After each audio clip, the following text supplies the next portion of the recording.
the 2 and 3 seeds, respectively, out west. Okay, I teased it before the break. We're going to do a little special edition of the Friday Five in light of what I saw last night with a couple of, however you want to describe it, highly touted teams, highly seeded teams losing. We're going to do a special edition of the Friday Five. These are 5 teams that you absolutely, positively should not trust when it comes to filling out your bracket. We'll go in reverse chronological order, and we start with number 5. 5. What's up, Kansas? Listen, Bill Self, you're a good coach. You've got talent. I don't trust you. I don't trust you because you're not very deep. We had Dave Odom on the show. He's always talking about the point guard play for Kansas. At some point, you've got to be able to go inside and get easy buckets. Can Kansas do that consistently? I don't think they can. They trailed, I should say, that game against TCU for most of the day. Love this music, by the way, Jacob. Fantastic A-plus work from you, as usual. Circus theme. But I just don't trust Kansas. I can't do it. And if you're a Kansas fan, you know all about underachieving in the month of March. I don't need to tell you, yes, you did win a national championship in 2008. Guess what? That was 9 years ago. I don't trust you, Kansas. Moving on, number 4. What's up, Virginia? I mean, at some point, you can simplify the game all you want, but you need to be able to score more than your opponent. Virginia just has a hard time scoring at all. They were favored to beat Notre Dame yesterday. I don't know why, because Notre Dame won the game by 2 touchdowns, but Virginia is a team, and I'm looking at a couple of projections that have them of like the 4 or the 5 seed in the dance.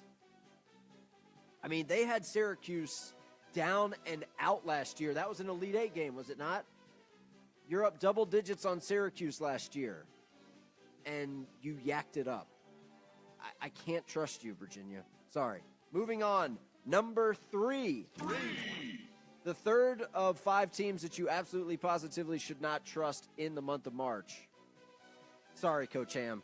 What's up, Florida State? I can't do it. I can't do it. You've got a lot of nice pieces. They're all under the age of 21. You got a lot of underclassmen. I like Bacon. I like XRM. I think it's the Coach Ham factor, and I hate to say that because he's a phenomenal recruiter, but I'm looking at the list of the last 10 national championship coaches. Okay, you tell me which of these doesn't belong. Let's just run through this because this will be fun.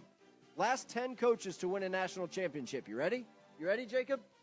Jay Wright, Mike Krzyzewski, Kevin Ollie, Rick Pitino, John Calipari, Jim Calhoun, Mike Krzyzewski again, Roy Williams, Bill Self, Billy Donovan. Which of those doesn't belong?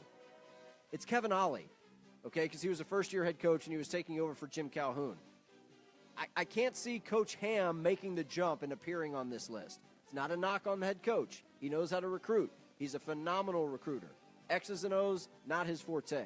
I don't trust Florida State. I think Notre Dame beats them tonight in the ACC semifinals. Moving on. Number 2. What's up, Kentucky?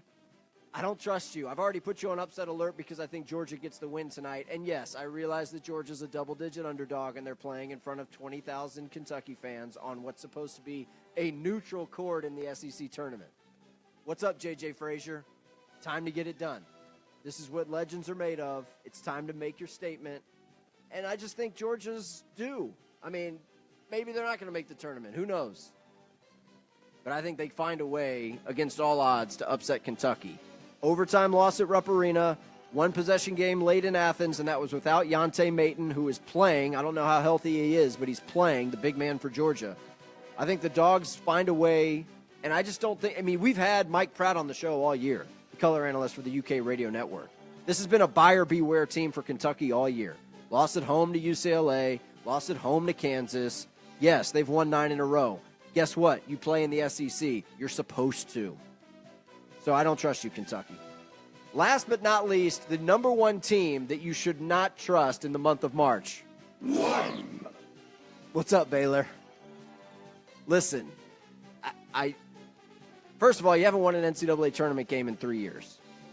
Last year, you lost to an Ivy League school in Yale. The year before that, you lost to Ron Hunter falling off his chair at Georgia State. You did not exactly open up your postseason account this year in impressive fashion because you lost to Kansas State. I know there's a lot of K-State fans in Kansas City for the Big 12 tournament, but still, you're the 3 seed. Were they the 3 or the 2? Either way, come on, Baylor. It's time to start getting it done when it matters. It's not how you start, it's how you finish. Just ask the Atlanta Falcons. Baylor opened up the season like gangbusters. They beat Oregon in Maui. They were like 20-0 at one point. Check the record. Since then, they've been playing like 500 ball. So there you go, Baylor. I don't know if I can trust you. You're the number 1 team on my list of buyer beware teams in the month of March. So just to recap, the top 5 teams that you should not trust, according to me, a guy who knows, let's face it, a little more than average when it comes to college basketball talk. Kansas, Virginia, Florida State, Kentucky, and Baylor. And you know what? I'll go ahead and lump in just about everybody in the SEC with Kentucky because outside of UK, I'm not really sure if you played anybody, what's the word, tough? I mean, you've got Florida, you've got South Carolina. I mean, the SEC, I know it's quarterfinal Friday in Nashville. I probably shouldn't put them on blast, but I don't know. We'll see. But Kentucky, for me, is just, I'll believe it when I see it. And I don't buy it right now.